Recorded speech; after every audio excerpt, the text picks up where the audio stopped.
立法會九龍西落選人關新偉就劉小麗嘅議員資格提出嘅選舉呈請，因為未能夠如期交保證金，被法官裁定無效。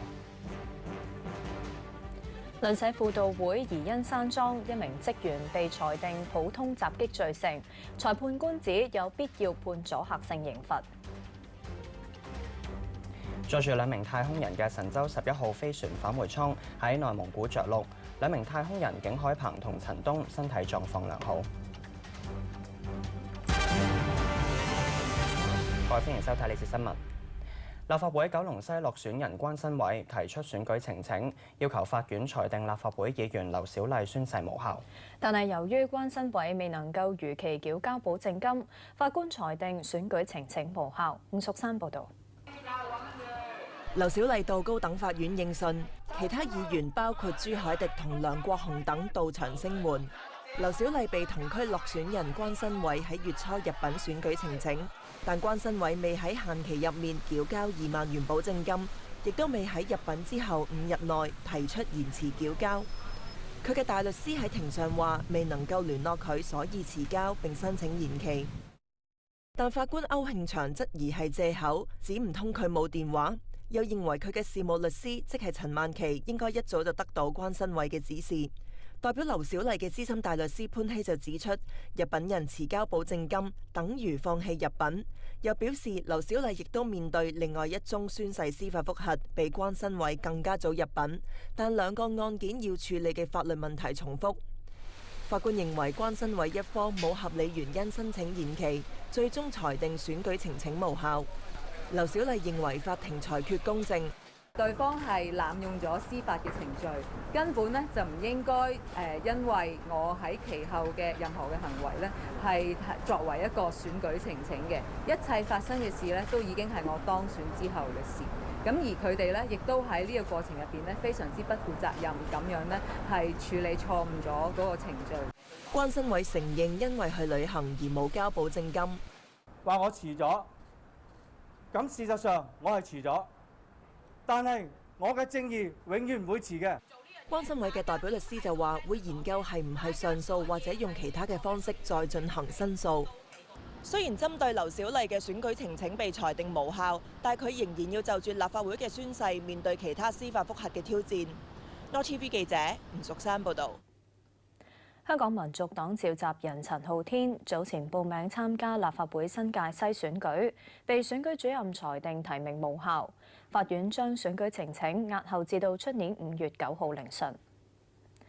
陳浩天抵達法院應訊，佢嘅代表律師喺庭上話：陳浩天被拒絕申請法援，有關上訴到出年1月先至處理，而佢用作選舉呈請嘅資金已經幾乎用盡，預計今次訟費不菲。如果敗訴會破產，所以向法院申請將聆訊押後5至到6個月。如果最終未獲法援，陳浩天就會自己代表出庭。法官最終將案件押後至到出年5月9號處理。陳浩天話：現階段唔考慮以眾籌籌募律師費，會繼續堅持呈請。而家香港其實係面對好大嘅挑戰啊！你無論係政治上或者係法律上。而家將政治問題包裝成一個法律問題，所以無論如何，我哋都要抵抗落去啦。即使冇法援都好，即使冇錢都好，我哋都一定要堅持。立法會主席梁君彥決定唔會就青年新政宣誓案上訴。法院早前裁定梁頌恆同游蕙禎拒絕宣誓當日已經喪失議員資格。立法會主席批准佢哋再宣誓係錯誤嘅決定。立法會秘書處致函通知議員，指聘用嘅資深大律師翟紹唐等嘅法律意見認為立法會主席冇合理上訴勝算，主席決定唔會上訴。鄰舍輔導會怡欣山莊4名前職員涉嫌用膠紙貼喺智障院友嘅乳頭同四肢，又以電話拍照傳俾朋友。其中一個人被裁定普通襲擊罪成，還押到下個月9號判刑。裁判官批評被告絕對係虐待，有必要判阻嚇性刑罰。另外3個人就因為證據不足而罪名不成立。馮文傑報導。29歲馬利到法院應訊。佢年初將膠紙黐喺一名智障患有自閉症院友嘅四肢同埋床架上，辯稱係想轉移事主嘅視線，防止佢掂電製傷，又承認貪玩將膠紙黐喺另一名院友嘅乳頭。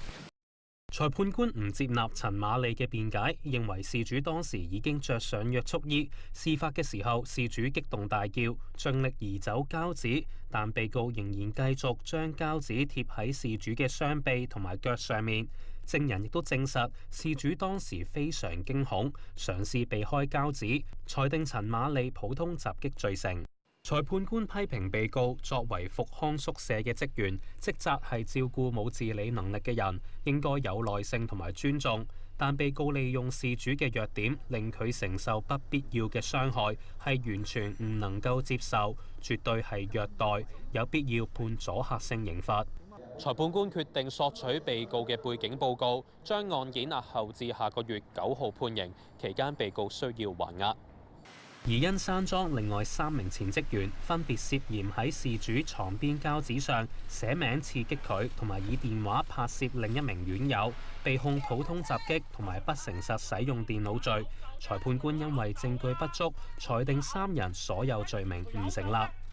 Now TV 記者馮文傑報導。神舟11號完成超過1個月嘅太空任務，成功喺內蒙古着陸。2名太空人嘅身體狀況都良好，預計夜晚7點半返到北京。國家載人航天工程辦公室形容今次計劃圓滿成功，亦都創下中國太空人喺太空逗留最長時間嘅紀錄。黃婉晴報導。返回艙喺下晝1點幾2次進行軌道調整，預備返回地球。2名太空人景海鵬同陳冬喺返回艙內做準備，推返分離之後推進艙同返回艙分離。返回艙穿過大氣層之後打開主降落傘。下晝1點59分，按照原定計劃喺內蒙古4子王旗着陸，工作人員到達着陸地點。北京雄鷹報告。央視指太空人自行打開艙門，又自己解開安全帶，醫護人員上前為佢哋檢查。工作人員喺艙外準備咗凳，但之後未有播出2人出艙嘅情況。2個幾鐘之後，央視播出2名太空人離開返回艙嘅片段。景海鵬先喺醫護人員協助下離開返回艙，坐喺凳上面休息並且揮手，身體狀況良好。工作人員為佢披上毛氈保暖。另一名太空人陳冬之後亦離開返回艙，向現場人士揮手致意。佢哋需要重新適應地球嘅重力。現在我宣布，天宮2號與神舟11號飛行任務取得圓滿成功。國務院副總理張高麗代表中共中央、國務院同中央軍委祝賀任務成功。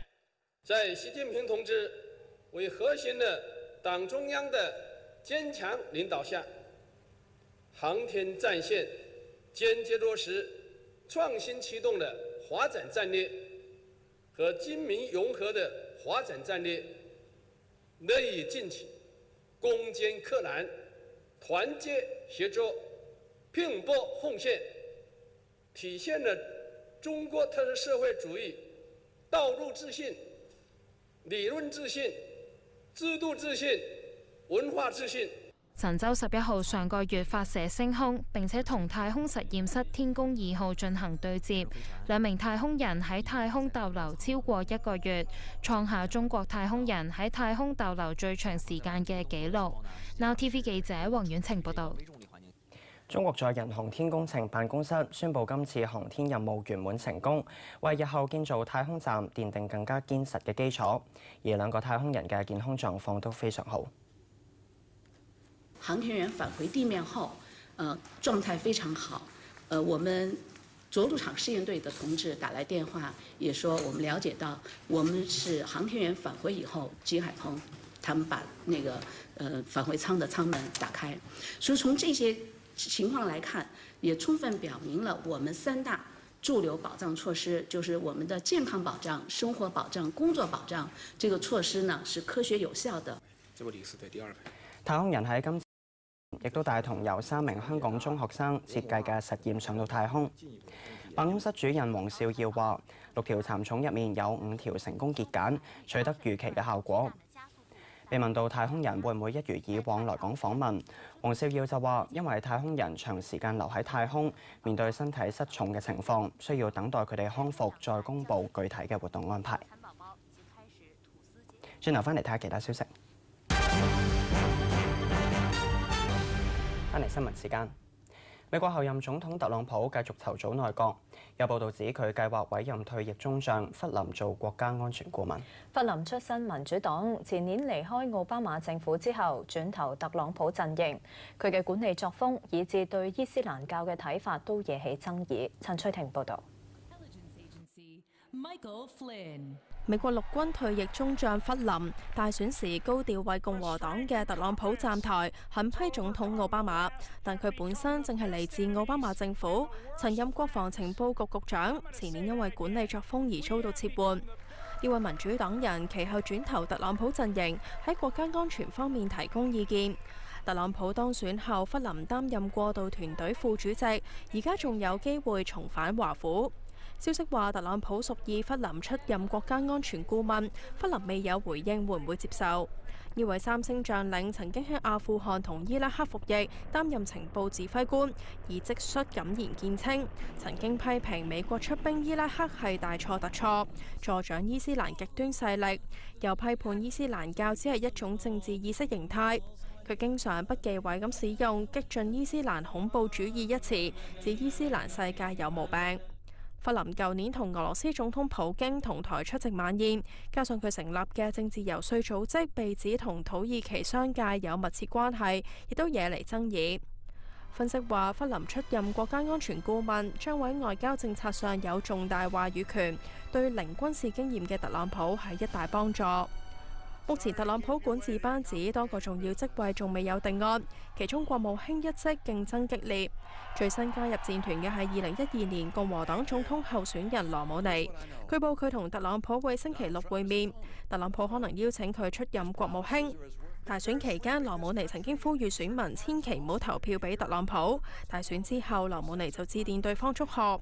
分析認為特朗普係想借任命同不和嘅共和黨人修補關係。外界關注特朗普政府能唔能夠兌現競選承諾，包括為美國工人搶返飯碗。特朗普喺社交網公佈自己成功爭取福特汽車唔將肯塔基州嘅廠房遷移到墨西哥，話獲得佢嘅好友福特主席親口保證。Now TV 記者陳翠婷報導。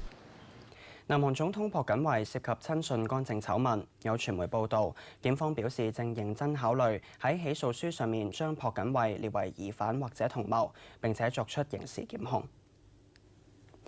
朴槿惠星期五晏晝喺總統府青瓦台向新駐外大使頒授國書，並且向11名官員頒發任命狀。喺佢上個星期4同到訪嘅哈薩克總統會面之後，相隔8日首度露面。報道引述總統府消息話，雖然國內有反對朴槿惠嘅聲音，但佢認為有需要履行總統職務，並且會主持下個星期嘅內閣會議。受醜聞影響，朴槿惠支持度連續第3個星期處於5%。有團體發起星期六喺光化門廣場再舉行集會，會係連續4個星期六反對朴槿惠嘅大型示威。韓聯社就報導，朴槿惠計劃下個星期接受檢察官當面問話。至於由國會委任獨立檢察官針對朴槿惠嘅調查，就會喺幾個星期之後展開，而青瓦台已經着手準備。喺台灣，立法院3讀通過廢除專門辦理高官貪污弊案嘅最高法院檢察處特別偵查組，出年元旦起生效。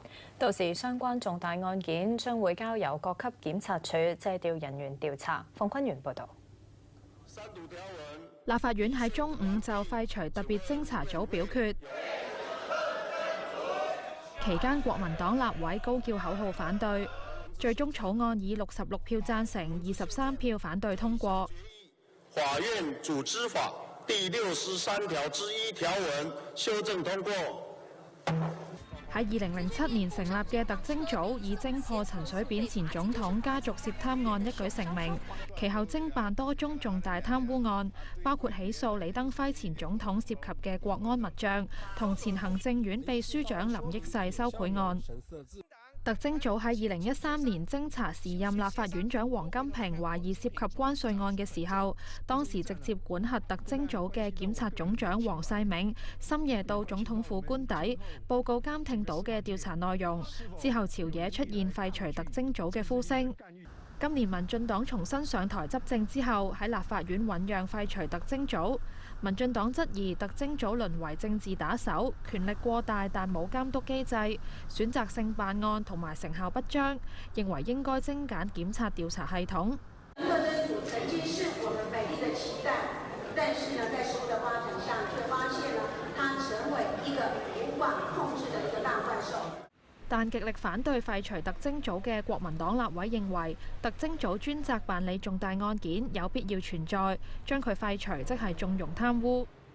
特偵組將會喺出年1月1號起開始廢除，之後涉及正副總統、5院院長、部會首長等高官嘅重大貪瀆、經濟犯罪、嚴重危害社會秩序案件，會改由高檢署以下嘅各級檢察署借調相關專業人員協助調查。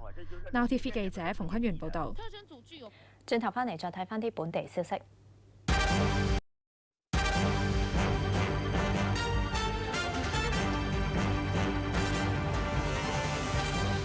翻嚟新聞時間，食物安全中心抽查市面300幾個食物樣本，發現多款食物含鋁。最高含鋁量嘅係海蜇、馬拉糕同埋雞蛋仔，烘焙食品同埋蒸點含鋁量亦都偏高。進食過量嘅話，可能會影響健康。由莫少榮報導。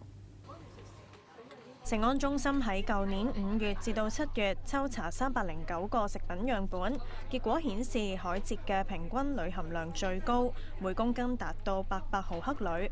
馬拉糕同埋雞蛋仔嘅鋁含量亦都偏高。以一個60公斤嘅成年人計算，一個星期食150克嘅海蜇、4件馬拉糕或者4底雞蛋仔，就會達到世衛建議攝入量嘅上限。食物中嘅鋁主要用於添加劑，包括拋打粉、固化劑等。食安中心話，動物實驗證實過量攝入鋁可能影響健康，對個腎嗰個損害嗰度。咁另外，譬如仲有啲，譬如你個劑量唔同嗰啲咧，就係譬如你話我哋有啲發育嗰方面嘅問題啦，個發育嗰方面咧，喺個動物實驗嗰度啊，發育嗰度有問題啦，咁都有嘅。咁但係人嗰度咧就即係都。有人有關注到，譬如你話我同呢個腦退化有冇關係咧？咁而家暫時嘅數據嚟講咧，都冇證實佢係有即係同腦退化食個鋁含量多係有個直接關係嘅。食安中心提醒市民避免經常食用同一牌子鋁含量高嘅食品，亦都建議業界減少使用含鋁嘅添加劑。Now TV 記者莫兆瑩報導。有報道指港鐵沙中線有機會超支200億元，令到整體造價高達1000億。港鐵冇正面回應，只係話沙中線造價會顯著上升。蔡宏傑報導。港鐵沙中線造價原先嘅估算係798億，有報道引述港鐵內部消息話，沙中線最新造價估算有機會超支200億，令到工程整體造價高達1000億。運輸及房屋局局長張炳良話：知道沙中線會超支，但係確實金額就要等待港鐵提交報告。具體對嗰個工程嘅費用本身個影響呢，的確我哋要等港鐵公司做佢條數，佢要交俾政府，而政府呢亦都有我哋嘅監核顧問去睇佢提交嘅資料。到今天呢，我哋未收到呢方面資料，因為港鐵公司仲做緊評估。港鐵並冇正面回應超支200億係咪屬實，只係話土瓜灣站地盤發現古蹟、會展站工地延遲移交以及勞動力短缺等因素影響，沙中線造價將會顯著上升。由於不確定因素仍然存在，預計要出年下半年完成估算先至可以再向政府提交報告。有立法會議員認為超支數目有可能進一步上升，批評政府監管不力。佢而家估計嘅任何嘅時間表同埋嘅超支數啊，只有都係最樂觀嗰個，就肯定唔係咧最悲觀嗰個。咁所以可能呢條數咧係最少會都係一個咁嘅數啊。因為如果你到今日連咗地都未收嘅話，你點可以話到時嗰個竣工日期啊，同埋嗰個總嘅支出係幾多啊？係冇法子做到嘛，又喺度估咯。路政署整體對於呢一個嘅委託協議書嘅形式嘅監管呢，係完全冇履行到佢應該有嘅責任，從而令到呢係無論係港鐵同埋政府呢，都唔能夠就住有關延同超支嘅問題，及早作出呢一個嘅係即係指示，去令到我哋嘅公帑開支呢係得到保障嘅。佢哋要求港鐵盡快公開交代沙中線嘅超支情況。Now TV 記者蔡宏傑報導。流浮山一個車房中午發生工業意外，一名工人維修私家車嘅時候被壓喺車底受傷。受傷嘅58歲工人被救出嘅時候昏迷，送往博愛醫院之後，再轉送往屯門醫院醫治。現場係流浮山文德路近澳磡村一個車房。中午12點幾，事主維修一架私家車嘅時候，意外被壓喺車底受傷，要由消防員到場救出。警方正聯同有關部門調查意外原因。睇埋天氣預測，大致多雲嘅特朗普站台狠批總統奧巴馬，但佢本身正係嚟自奧巴馬政府，曾任國防情報局局長，前年因為管理作風而遭到撤換。呢位民主黨人其後轉投特朗普陣營，喺國家安全方面提供意見。特朗普當選後，弗林擔任過渡團隊副主席，而家仲有機會重返華府。消息話，特朗普屬意弗林出任國家安全顧問，弗林未有回應會唔會接受。呢位三星將領曾經喺阿富汗同伊拉克服役，擔任情報指揮官，而即率敢言見稱，曾經批評美國出兵伊拉克係大錯特錯，助長伊斯蘭極端勢力，又批判伊斯蘭教只係一種政治意識形態。佢經常不忌諱咁使用激進伊斯蘭恐怖主義一詞，指伊斯蘭世界有毛病。弗林舊年同俄羅斯總統普京同台出席晚宴，加上佢成立嘅政治遊說組織被指同土耳其商界有密切關係，亦都惹嚟爭議。分析話，弗林出任國家安全顧問，將會喺外交政策上有重大話語權，對零軍事經驗嘅特朗普係一大幫助。目前特朗普管治班子多個重要職位仲未有定案，其中國務卿一職競爭激烈。最新加入戰團嘅係2012年共和黨總統候選人羅姆尼，據報佢同特朗普會星期六會面，特朗普可能邀請佢出任國務卿。大選期間，羅姆尼曾經呼籲選民千祈唔好投票俾特朗普。大選之後，羅姆尼就致電對方祝賀。分析認為特朗普係想借任命同不和嘅共和黨人修補關係。外界關注特朗普政府能唔能夠兌現競選承諾，包括為美國工人搶返飯碗。特朗普喺社交網公佈自己成功爭取福特汽車唔將肯塔基州嘅廠房遷移到墨西哥，話獲得佢嘅好友福特主席親口保證。Now TV 記者陳翠婷報導。南韓總統朴槿惠涉及親信干政醜聞，有傳媒報道，檢方表示正認真考慮喺起訴書上面將朴槿惠列為疑犯或者同謀，並且作出刑事檢控。朴槿惠星期五晏晝喺總統府青瓦台向新駐外大使頒授國書，並且向11名官員頒發任命狀。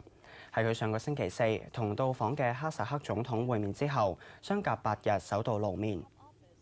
報道引述總統府消息話，雖然國內有反對朴槿惠嘅聲音，但佢認為有需要履行總統職務，並且會主持下個星期嘅內閣會議。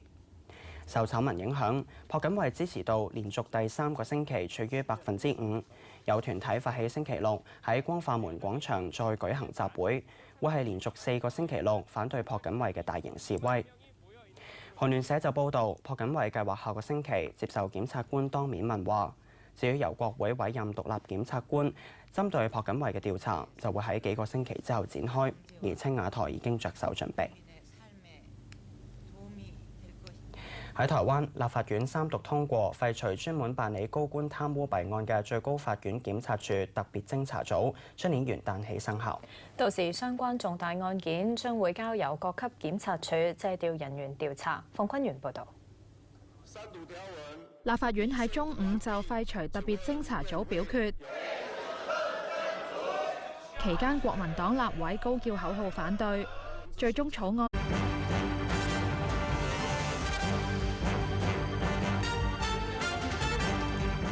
立法會九龍西落選人關新偉就劉小麗嘅議員資格提出嘅選舉呈請，因為未能夠如期交保證金，被法官裁定無效。鄰舍輔導會宜欣山莊一名職員被裁定普通襲擊罪成，裁判官指有必要判阻嚇性刑罰。載住2名太空人嘅神舟11號飛船返回艙喺內蒙古着陸，2名太空人景海鵬同陳冬身體狀況良好。各位歡迎收睇呢節新聞。立法會九龍西落選人關新偉提出選舉呈請，要求法院裁定立法會議員劉小麗宣誓無效。但係由於關新偉未能夠如期繳交保證金，法官裁定選舉呈請無效。伍淑珊報導。劉小麗到高等法院應訊，其他議員包括朱凱廸同梁國雄等到場聲援。劉小麗被同區落選人關新偉喺月初入稟選舉呈請，但關新偉未喺限期入面繳交2萬元保證金，亦都未喺入稟之後5日內提出延遲繳交。佢嘅大律師喺庭上話未能夠聯絡佢，所以遲交並申請延期。但法官歐慶祥質疑係藉口，指唔通佢冇電話。又認為佢嘅事務律師即係陳曼琪應該一早就得到關新偉嘅指示。代表劉小麗嘅資深大律師潘希就指出，入稟人遲交保證金等於放棄入稟。又表示劉小麗亦都面對另外一宗宣誓司法覆核，比關新偉更加早入稟，但2個案件要處理嘅法律問題重複。法官認為關新偉一方冇合理原因申請延期，最終裁定選舉呈請無效。劉小麗認為法庭裁決公正，對方係濫用咗司法嘅程序，根本咧就唔應該因為我喺其後嘅任何嘅行為咧係作為一個選舉呈請嘅，一切發生嘅事咧都已經係我當選之後嘅事。咁而佢哋咧亦都喺呢個過程入邊咧非常之不負責任咁樣咧係處理錯誤咗嗰個程序。關新偉承認因為去旅行而冇交保證金，話我遲咗。咁事實上我係遲咗，但係我嘅正義永遠唔會遲嘅。關新偉嘅代表律師就話會研究係唔係上訴或者用其他嘅方式再進行申訴。雖然針對劉小麗嘅選舉呈請被裁定無效，但佢仍然要就住立法會嘅宣誓面對其他司法覆核嘅挑戰。NoTV 記者吳淑珊報導。香港民族黨召集人陳浩天早前報名參加立法會新界西選舉，被選舉主任裁定提名無效。法院將選舉呈請押後至到出年5月9號凌晨。陳浩天抵達法院應訊，佢嘅代表律師喺庭上話：陳浩天被拒絕申請法援，有關上訴到出年1月先至處理，而佢用作選舉呈請嘅資金已經幾乎用盡，預計今次訟費不菲。如果敗訴會破產，所以向法院申請將聆訊押後5至到6個月。如果最終未獲法援，陳浩天就會自己代表出庭。法官最終將案件押後至到出年5月9號處理。陳浩天話：現階段唔考慮以眾籌籌募律師費，會繼續堅持呈請。而家香港其實係面對好大嘅挑戰啦，你無論係政治上或者係法律上。而家將政治問題包裝成一個法律問題，所以無論如何，我哋都要抵抗落去啦。即使冇法援都好，即使冇錢都好，我哋都一定要堅持。立法會主席梁君彥決定唔會就青年新政宣誓案上訴。法院早前裁定梁頌恆同游蕙禎拒絕宣誓當日已經喪失議員資格。立法會主席批准佢哋再宣誓係錯誤嘅決定。立法會秘書處致函通知議員，指聘用嘅資深大律師翟紹唐等嘅法律意見認為立法會主席冇合理上訴勝算，主席決定唔會上訴。鄰舍輔導會宜欣山莊4名前職員涉嫌用膠紙貼喺智障院友嘅乳頭同四肢，又以電話拍照傳俾朋友。其中一個人被裁定普通襲擊罪成，還押到下個月9號判刑。裁判官批評被告絕對係虐待，有必要判阻嚇性刑罰。另外3個人就因為證據不足而罪名不成立。馮文傑報導。29歲馬利到法院應訊。佢年初將膠紙黐喺一名智障患有自閉症院友嘅四肢同埋床架上，辯稱係想轉移事主嘅視線，防止佢掂電製箱，又承認貪玩將膠紙黐喺另一名院友嘅乳頭。裁判官唔接納陳瑪麗嘅辯解，認為事主當時已經着上約束衣，事發嘅時候事主激動大叫，盡力移走膠紙，但被告仍然繼續將膠紙貼喺事主嘅雙臂同埋腳上面。證人亦都證實事主當時非常驚恐，嘗試避開膠紙，裁定陳瑪麗普通襲擊罪成。裁判官批評被告作為復康宿舍嘅職員，職責係照顧冇自理能力嘅人，應該有耐性同埋尊重。但被告利用事主嘅弱點，令佢承受不必要嘅傷害，係完全唔能夠接受，絕對係虐待，有必要判阻嚇性刑罰。裁判官決定索取被告嘅背景報告，將案件押後至下個月9號判刑，期間被告需要還押。而因山莊另外3名前職員分別涉嫌喺事主床邊膠紙上寫名刺激佢，同埋以電話拍攝另一名院友，被控普通襲擊同埋不誠實使用電腦罪。裁判官因為證據不足，裁定3人所有罪名唔成立。Now TV 記者馮文傑報道。神舟11號完成超過1個月嘅太空任務，成功喺內蒙古着陸。2名太空人嘅身體狀況都良好，預計夜晚7點半返到北京。國家載人航天工程辦公室形容今次計劃圓滿成功，亦都創下中國太空人喺太空逗留最長時間嘅紀錄。黃婉晴報導。返回艙喺下晝1點幾2次進行軌道調整，預備返回地球。2名太空人景海鵬同陳冬喺返回艙內做準備，已經非常分離。之後推進艙同返回艙分離。返回艙穿過大氣層之後，打開主降落傘。下晝1點59分，按照原定計劃喺內蒙古4子王旗着陸。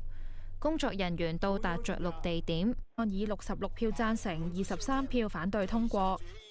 法院組織法第63條之1條文修正通過。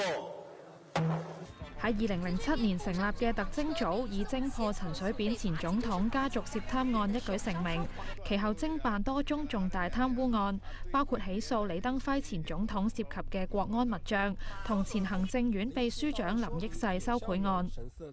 特偵組喺2013年偵查時任立法院長王金平懷疑涉及關稅案嘅時候，當時直接管轄特偵組嘅檢察總長黃世銘深夜到總統府官邸報告監聽到嘅調查內容，之後朝野出現廢除特偵組嘅呼聲。今年民進黨重新上台執政之後，喺立法院醞釀廢除特偵組。民進黨質疑特偵組淪為政治打手，權力過大但冇監督機制，選擇性辦案同埋成效不彰，認為應該精簡檢察調查系統。特偵組曾經是我們美麗的期待，但是呢，在實務的發展上，卻發現了它成為一個無法控制的一個大怪獸。但極力反對廢除特偵組嘅國民黨立委認為，特偵組專責辦理重大案件有必要存在，將佢廢除即係縱容貪污。特偵組將會喺出年1月1號起開始廢除，之後涉及正副總統、5院院長、部會首長等高官嘅重大貪瀆、經濟犯罪、嚴重危害社會秩序案件，會改由高檢處以下嘅各級檢察處借調相關專業人員協助調查。Now TV 記者馮坤源報導。轉頭翻嚟再睇翻啲本地消息。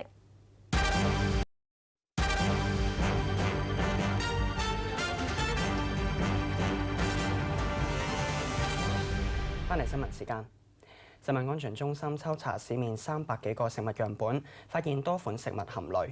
最高含鋁量嘅係海蜇、馬拉糕同埋雞蛋仔。烘焙食品同埋蒸點含鋁量亦都偏高，進食過量嘅話可能會影響健康。由莫少榮報導。食安中心喺舊年5月至到7月抽查309個食品樣本，結果顯示海蜇嘅平均鋁含量最高，每公斤達到800毫克鋁。馬拉糕同埋雞蛋仔嘅鋁含量亦都偏高。以一個60公斤嘅成年人計算，一個星期食150克嘅海蜇、4件馬拉糕或者4底雞蛋仔，就會達到世衛建議攝入量嘅上限。食物中嘅鋁主要用於添加劑，包括拋打粉、固化劑等。食安中心話，動物實驗證實過量攝入鋁可能影響健康。對個腎嗰個損害嗰度。咁另外譬如仲有啲譬如你個劑量唔同嗰啲咧，就係譬如你話我哋有啲發育嗰方面嘅問題啦，個發育嗰方面咧喺個動物實驗嗰度啊，發育嗰度有問題啦，咁都有嘅。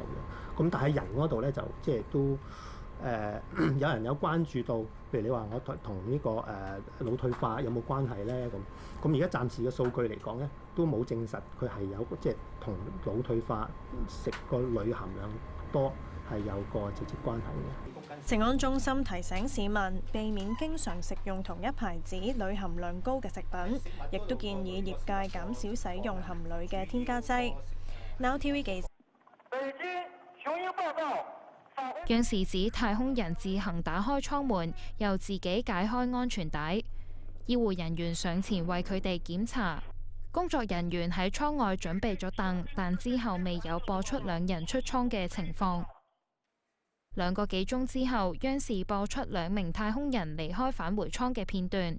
景海鵬先喺醫護人員協助下離開返回艙，坐喺凳上面休息並且揮手，身體狀況良好。工作人員為佢披上毛氈保暖。另一名太空人陳冬之後亦離開返回艙，向現場人士揮手致意。佢哋需要重新適應地球嘅重力。現在我宣布，天宮2號與神舟11號飛行任務取得圓滿成功。國務院副總理張高麗代表中共中央、國務院同中央軍委祝賀任務成功。在習近平同志為核心的黨中央的堅強領導下，航天戰線堅決落實創新驅動的發展戰略和軍民融合的發展戰略，樂以進取，攻堅克難，團結協作，拼搏奉獻，體現了中國特色社會主義道路自信、理論自信、制度自信、文化自信。神舟11號上個月發射升空，並且同太空實驗室天宮2號進行對接。2名太空人喺太空逗留超過1個月，創下中國太空人喺太空逗留最長時間嘅紀錄。Now TV 記者黃婉晴報導。中國載人航天工程辦公室宣布今次航天任務圓滿成功，為日後建造太空站奠定更加堅實嘅基礎。而2個太空人嘅健康狀況都非常好。航天員返回地面後，狀態非常好。我們着陸場試驗隊的同志打來電話，也說我們了解到，我們是航天員返回以後，金海鵬他們把那個返回艙的艙門打開。所以從這些情況來看，也充分表明了我們3大駐留保障措施，就是我們的健康保障、生活保障、工作保障，這個措施呢是科學有效的。這位理事隊第2排。太空人喺今次亦都帶同由3名香港中學生設計嘅實驗上到太空。辦公室主任黃少耀話：6條蠶蟲入面有5條成功結繭，取得預期嘅效果。被問到太空人會唔會一如以往來港訪問，黃少耀就話：因為太空人長時間留喺太空，面對身體失重嘅情況，需要等待佢哋康復再公佈具體嘅活動安排。轉頭翻嚟睇下其他消息。翻嚟新聞時間，美國候任總統特朗普繼續籌組內閣，有報道指佢計劃委任退役中將弗林做國家安全顧問。弗林出身民主黨，前年離開奧巴馬政府之後，轉投特朗普陣營。佢嘅管理作風，以至對伊斯蘭教嘅睇法都惹起爭議。陳翠婷報導。美國陸軍退役中將弗林大選時高調為共和黨